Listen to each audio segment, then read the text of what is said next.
Good to have you back. And now the IMF is predicting zero inflation for the next 2 years, which is a little bit less optimistic than what the Bank of Japan is forecasting. So who's got it right? Good morning, Susan. Thanks for having me on the show. Look, we're pretty much in the bull camp here. We think that the spending package that will come through in the third or fourth quarter will be absolutely instrumental in helping to fight deflation. Let's put it that way.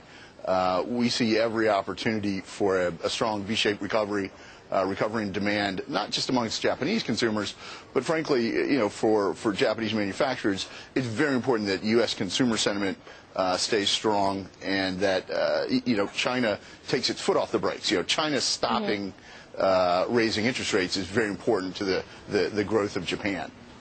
Yeah, you're always bullish, Ed. So let me ask you, though, about something that you may not like being a consumer in Japan, because the IMF is advocating, I guess, the raising of the consumption tax. They say this is probably, in their view, the best pro-growth strategy to reduce the fiscal deficit and the debt burden in Japan.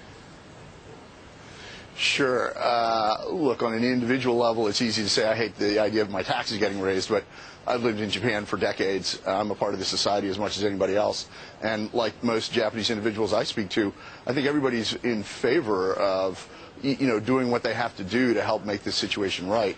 And if that involves raising consumption tax somewhat, it involves a change in the personal tax structure, so be it. This is frankly not the time to worry about the individual over the societal good. Okay, well, that's very, very, I guess, nice of you then, Ed. Let's talk about Japanese equities, because the top VIX index, I think we had Goldman Sachs and Kathy Matsui raising her forecast for the broader top VIX over the next 6 months because of, I guess, better supply chain improvements after the earthquake. Are you seeing the same thing? Absolutely. Manager after manager we speak to, company after company that we hear from. The easiest thing in the world is to take Toyota as the proxy here. Immediately after the tsunami and the disaster, they said approximately 500 companies in their supply chain were disrupted, and that it would take, sometime until December, January to repair the supply chain.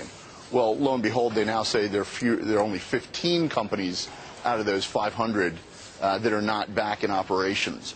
So the supply chain bottlenecks are definitely going away much faster than anyone predicted, and that coupled with, again, some positive proactive measures on the part of spending bills getting passed in the third, fourth quarter, we see it as very, very strong indicators of a recovery in Japanese equities.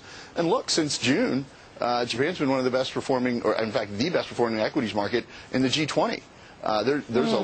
In a relative value sense, Japan looks very strong, even given an earthquake, given the tsunami. Look, Greece is in far worse shape. Italy, Ireland, most of Europe, they're all a basket case. Where do you want to go to put your money in equities right now? Japan's actually a very good answer.